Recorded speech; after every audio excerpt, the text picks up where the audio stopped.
So I want to say a little bit about you. So I've been reading about you. You have multiple Emmy Awards. You're a journalist, author, and menopause advocate. You have a book, which I bought 3 copies of. Thank you. So you all need to get copies, and Tamsen will be outside before you go. How to Menopause, and you created and produced this wonderful film. So welcome Thank here you. to Thanks the for Avon. having me here, everybody. And thank you all for coming. So I posted about this on social media, and I'm always intrigued by when, how, why people like or comment. And there was sort of a reign of silence after I posted about this. But here you are. So why don't you talk a little bit about how your menopause journey and how you then decided to bring this into a broader conversation with a film. Yeah, well, first I agree with you. I've heard that silence for a long time, so I understand what it sounds like. I spent about 30 years of my career as a journalist, as a TV news anchor, and the last half of it at WPIX TV here in the tri-state area. So I was on the air either waking people up in the morning or putting people to bed at night. And one night I was doing the news, and I was halfway through the newscast, and I felt something I'd never felt before, really. I had this kind of eruption of heat inside me. I felt my heart racing out of control. I broke out in this sweat, and I was taken off the anchor desk and went to the women's bathroom and went right down to the floor to cool my body off and calm down. And I didn't know what was going on. I thought it was something with my heart, because my heart was just, I could hear it in my eardrums, like hear the beating. I left. I didn't think much of it after that, except that I maybe should figure out what's going on with me. I'd been having some weird things happen in the past few years, including when you read the teleprompter, looking at a word and seeing the word and recognizing it and not being able to get it out of my mouth. And I wound up going to a doctor, several doctors. I did blood tests, and I finally got a note in my patient portal that just had 4 words in it. It said, "In menopause, any questions?" That was it. That was what was in my patient portal, and I found out I was in menopause. I had no idea, and I thought, this can't be possible. I'm too young for menopause. I was right, 49 years old, like pretty much the exact average age. And I set out on a quest to figure out how to take care of myself, and then I went down this rabbit hole, and I just haven't stopped talking about it. So how many women here are in what you would consider to be menopause right now? How many women here feel, I know one of the doctors said there's no such thing as post-menopause, but do some of you feel you are on the other side of it, kind of through the worst of it? Yeah, that's where I am. I'm through the worst of it. So for me, I'm one of those people who I have loved this period of life so much beyond words that I don't even know what to say. I was plagued for 40 years with menstrual migraines. Mm-hmm. So from the age of 55 on, I've had this whole other life, this whole other writing career, and all of that lack of clarity, mental fog, brain fog that I had in the perimenopause years kind of cleared up, and then there was a cessation of the migraines. And I know that other people have a different, they were talking about headaches as being part of menopause. So I think one of the things that's interested me enormously, and I'm so in awe of you for bringing this conversation, is I want to talk to younger women and say, it isn't the end of the world. I was so moved by the woman in her kitchen who started to cry. Yeah, she's amazing, Donna. Yeah. She's amazing. I have to say this, the women that were so raw about everything and really let us into their homes and share their stories, and everybody in these different stages, you know, that we're talking about. And I too am past that now, but when I was in the middle of writing the book, really, and in the documentary, I was like, I had brain fog. I would write a note and I'd be like, okay, we're gonna do chapter 2 now. Then I go back and be like, okay, I'm done with, wait, I'm not on chapter 2. I don't know where I just couldn't remember anything. And so I really, when I wrote the book, I made it brain fog proof. And when we did the film, we really had to take a lot of information and distill it down as best we could. I think I would say about this other part of life, and that's why I wrote a hefty part of it on post-menopause, or just, you know, menopause, about what happens next, you know, about these silver linings, about these next chapters, new seasons, how we have this wisdom that we want to share, how we've got so much more freedom. And so I really always want this conversation to be one that turns from, okay, here are the symptoms in the doctor's office, to this incredible 360 that I see happening to women. And I've talked to women now all over the country, all over the world, really, and I see this change, and it's amazing. It's not something to fear, but there is something to get through. And there is something to be aware of for longevity and for long-term health ramifications. So I'm always trying to emphasize that, because when we talk about bone, brain, and heart, those are real things that we have to pay attention to. So on that subject, let's talk about hormone replacement therapy. I didn't do it. There's something I've taken for years, which is called Estrovera. It's made from rhubarb. For me, it was enough for the hot flashes, right. But I haven't seen any reason to stop it. Mm-mm. And I did absorb those studies. I wasn't in menopause yet when all those studies came out, but boy, did it get in my brain somewhere. So this film was an epiphany. Oh, thank you. Yeah, you know, it got in my brain too, and I don't even know where. I was in news for all these years. I don't really remember covering it because I was younger in my career. But I do know this. My mother had breast cancer. My mother died of breast cancer. And I do know that I was always very aware of the fact that in my head, estrogen equaled bad, estrogen equaled dangerous, estrogen equaled breast cancer. And it was a fear that just kind of hung over me like doom. So when I, you know, found out that I was in menopause, and I wound up finding a doctor that didn't just, you know, alert me in my patient portal, but actually wanted to have the conversation with me, I said, oh no, I can't do hormones because I lost my mother to breast cancer.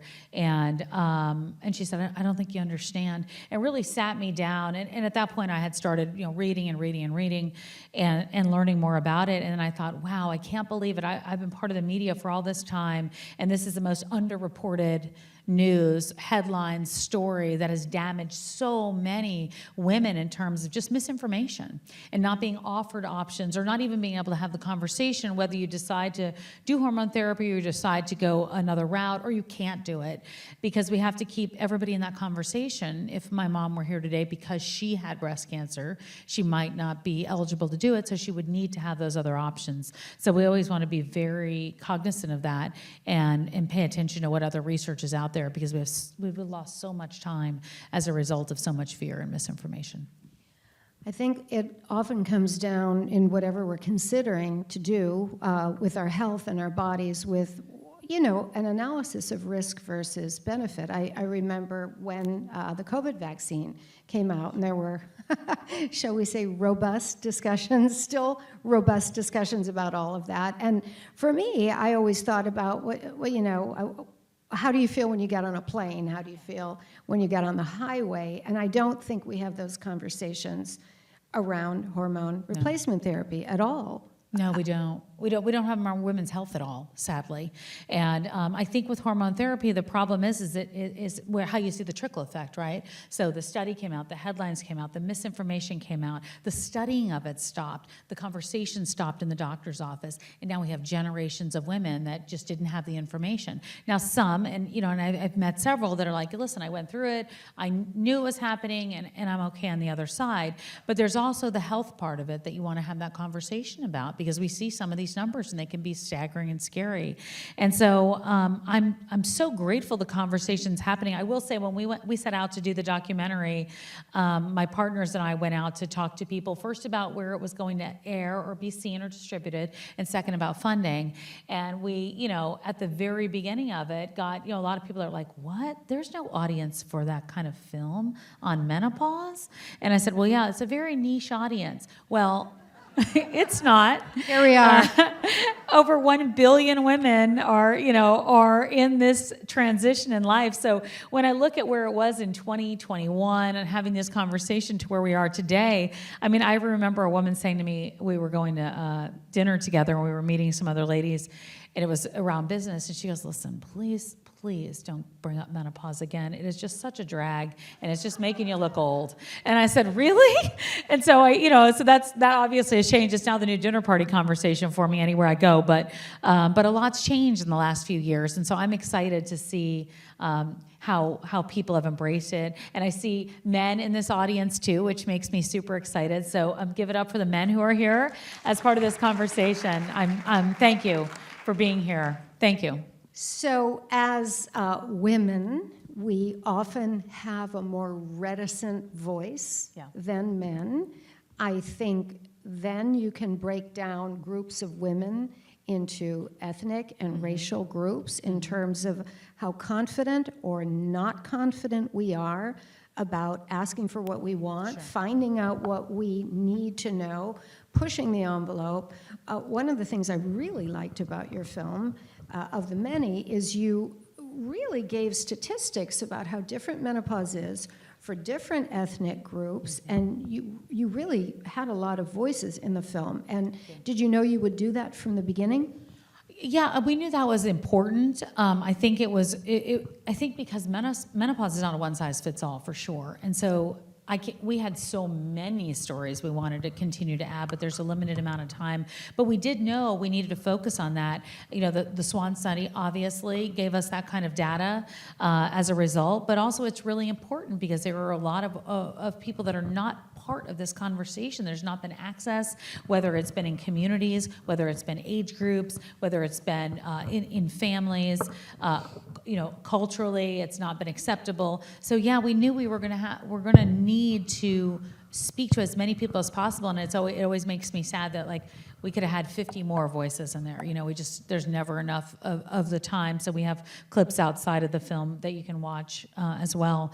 But yeah, it's very important because there still needs to be a lot of research. There's still not enough information about that and how it impacts different women at different times, the different ages too. That's really big. Perimenopause, talking about that. Perimenopause is really all those awful years that we talk about that lead up to menopause. Menopause is one day, when you haven't had your cycle for 24 hours. That's menopause, and everything else is menopause, postmenopause, and then you start to kind of rebound.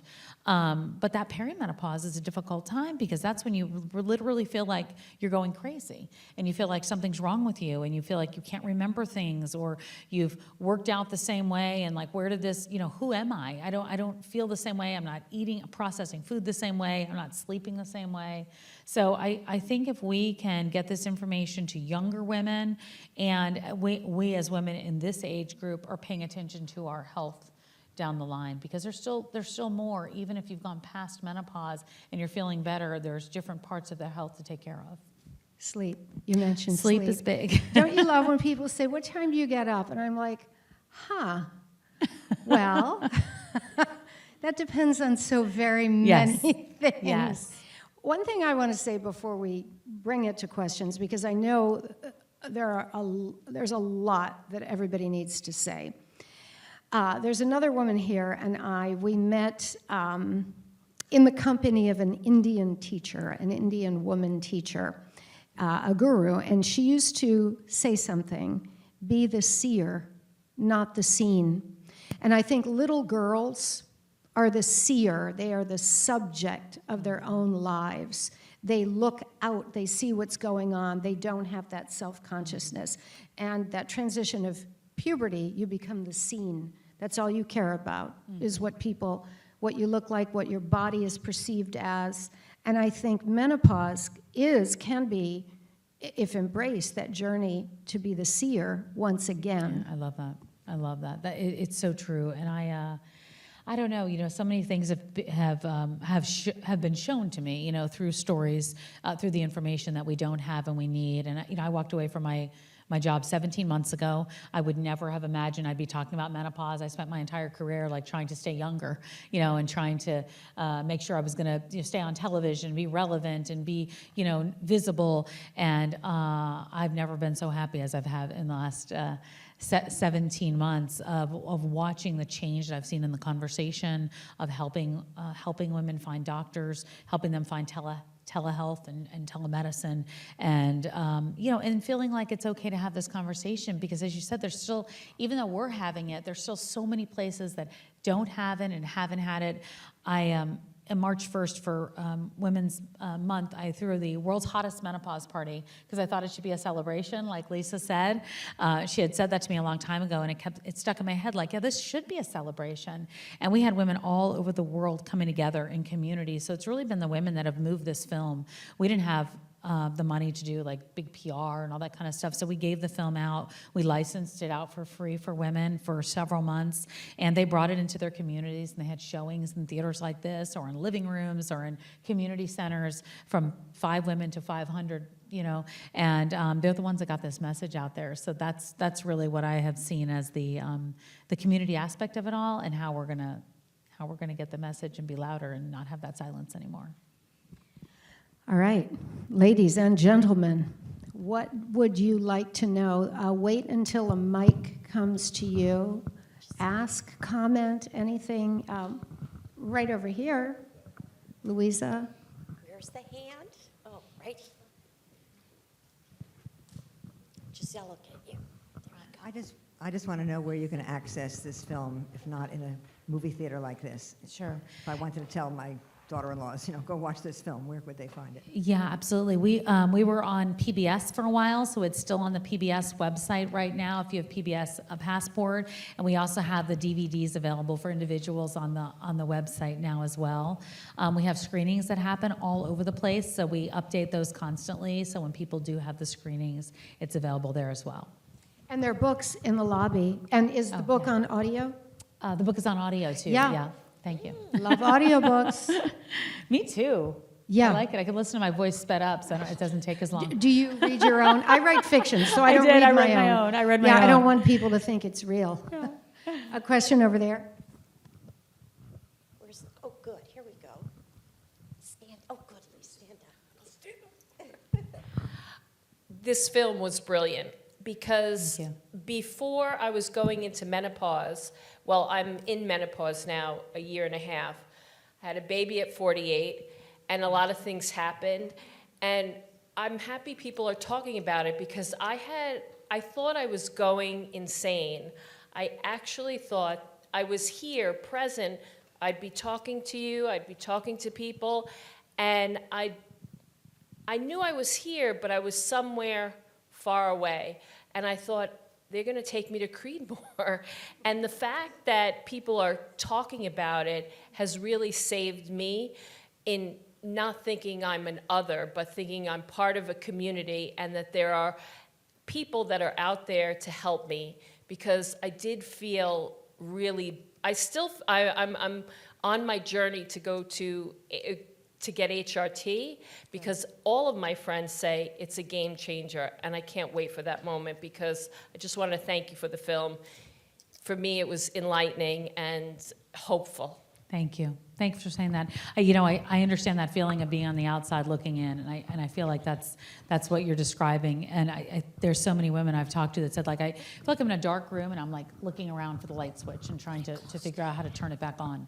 And I really do understand that. And I've always said, like, there's a number of different solutions, and depending on whatever ones you take, but knowing what's going on and knowing now that you're taking charge of your health is absolutely everything. And I do think that is more than half of the battle. And I'm excited to hear how you're doing. We have a community on Facebook and on Instagram, so I'd love for you to join it. We have resources all the time, just because there's new information, new data, new research all the time, and we'll look forward to continue to update this. Thanks. Yeah, knowing what it is, I remember hot flashes threw me. For me, it felt like that feeling when you're young and you're getting sick.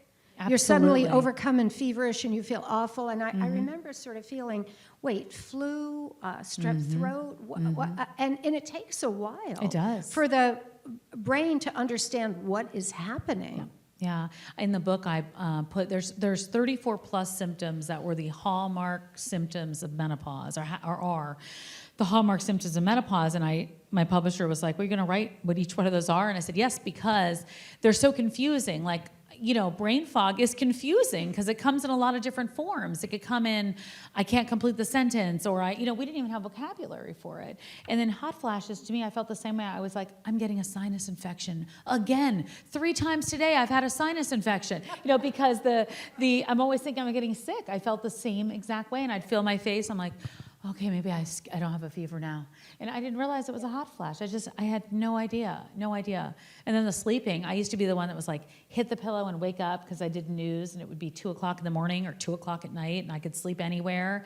And then all of a sudden I was like sleeping on the couch every night. And that was my, I'd go out there, I'm like, okay, I'm gonna just sleep on the couch for a little while and hope I can fall asleep for 10 minutes. And it's really rough. It really is. Just going to dive in here. Brian, nice to meet you. Thank you so much Hi. for this wonderful film. Thank you. I'm a 4th-year medical student, actually, in this area. Very interested in this area. I do some advocacy for a group called Tight-Lipped, which does a lot of vulvodynia and vestibulodynia research, in addition to, very passionate about medical gaslighting. So really, thank you so much for bringing this wonderful video to my attention. I would love to bring this to our medical school over in New Haven. The questions that I have, I guess one might be a little bit more medical, but the other one is just a little bit more political, maybe. I've been following a lot the recent politics that have surrounded HRT with the current administration. I'm curious if you're sort of aware of any sort of threats that are coming as a result of reductions in NIH funding for hormone replacement therapy. And the second question, I just happened to be thinking about it like 2 seconds before I stood up, but I think it's fascinating that one of the only, not the only, but the only FDA-approved medication for menopause is actually an SSRI. So when you talk to people about their symptoms being in their own head, and then you prescribe them Brisdel, I think it's paroxetine, is low dose. I find that fascinating that is the medication that we use, and it's effective. But I'm just curious, in your perspective of using that medication while saying, oh, hey, you have these somatic symptoms, but here's a psych medication to deal with that. I know. So anyway, 2 questions. Sorry, it was a bit long, but thank you so much. It was great. I really appreciate it. No, thank you for being here. And if you want to see me afterward, I can get you the right people to talk to about bringing I'd the love film that. somewhere. Thank you. So I'm not a doctor, as you know, so you know a lot more than me on that. But yeah, a lot of women are prescribed SSRIs, but they're prescribed all different ones. They're prescribed Lexapro. They're prescribed, all different kinds. And and some of the issue that we've seen, obviously, is that that's not helping in so many of the other symptoms that they're dealing with, because a lot of doctors in different disciplines, even in OB, haven't gotten that training in school. I mean, a lot of it really stopped. And we have doctors that have told us they've had 1 hour to 1 week to 1 month of training, and it's just a sin. And so we've got a lot of catching up to do there. But yes, that is something that is prescribed very often, especially in perimenopause, for anxiety and for mood and for some of the other issues, but it doesn't cover everything, and it doesn't cover the long-term health ramifications if we're looking at bone prevention or brain prevention or heart prevention. And then, what was the other question? Political. Oh, political, sorry. There's brain fog. There you go. We have been to DC several times. I'm not concerned about it as of right now, because that's not what we've heard too much about. But I will definitely keep you guys up on it, because we're keeping an eye on all of it. I'm part of a lot of different advocacy groups and a lot of different nonprofits that are in DC, and quite often in DC with whether it's talking to people within the FDA or beyond that, to keep an eye on that. I think that I want women to feel that we've given them as many answers as we can get in real time, and that's what we try to do. And we'll keep advocating and keep fighting for it, because along with that, we need more money for funding. I mean, there's just no question we can't keep doing this with old information. How do you keep people updated? Social media, newsletter, what's your... Yeah, I do a little bit of both. So I do social media all the time. Then I have a weekly newsletter as well. And then I have a podcast called The Tamsen Show that's weekly that I just started to bring in people. So we have the latest information and research, whether it's researchers like Lisa Mosconi, or we're talking to different people in various fields, whether it's weight loss. I had somebody recently come and talk about GLP-1s to explain that, because a lot of women in menopause are being offered that right now, and they want to understand how it affects them with HRT. Sharon Malone was on just recently, Dr. Sharon Malone, to really break down perimenopause, menopause, and postmenopause, and just understanding hormone therapy a little bit better, and who's eligible for it. I think we have time for one more question. Anybody else up there? Hello? Okay.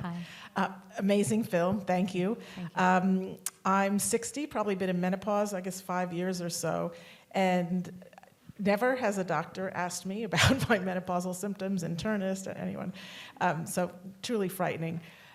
One of the things that I didn't quite realize was, or really appreciate, is how much estrogen affects every system in my body. And so I'm thinking about dementia and Alzheimer's, and that's both frightening, but I'm thrilled that your film shares this information. Mm-hmm. So I know you're not a doctor, but based on what your conversations with doctors, is it too late to take some sort of hormone therapy to combat sort of those? How old did you say you were? 60. 60. So you're right in that range of being able to have that conversation for sure, because usually it's a 10-year window. Okay. And I know that some of the guidelines say 60 or under, but most doctors at this point are saying that's a 10-year window. So if you hit menopause at 52, the average age is 51. So if you even hit it at 52, 53, and you're in your 10-year window of when you hit menopause. When did you go into menopause? Oh, God, it's 53, 54. I don't know exactly. So you're within that 10-year. Yeah, probably. So you're within that 10-year window. Yeah. So I would have that conversation sooner rather than later. Yeah.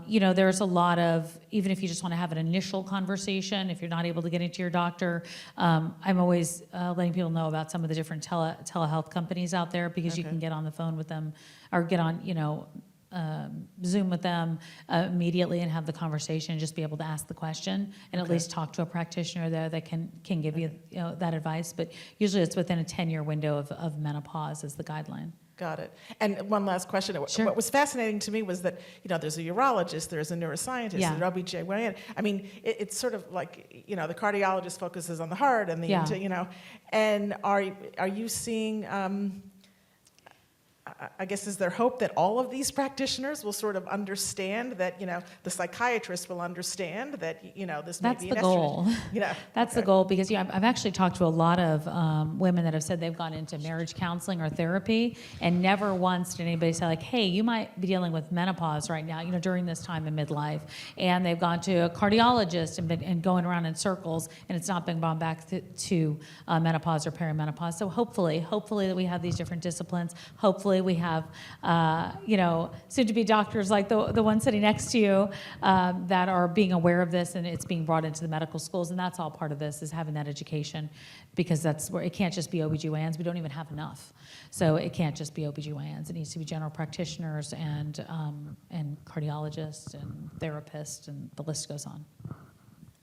So before we go in the lobby and buy your book, how do we follow you on social media? How do we subscribe to your newsletter? Yeah, it's pretty easy. Tamsen Fadal anywhere, TAMSENFADAL. And then I actually have a lot of resources on the website as well. They're free downloads just for like a symptom tracker if you're looking for that, or past menopause if you're looking for lifestyle changes, any kind of resources. And so you can follow me there, and that's where the newsletter is as well. Thank you. Thank you. And thank all of you. See you in the lobby, buying books. Thank you very much. Outstanding.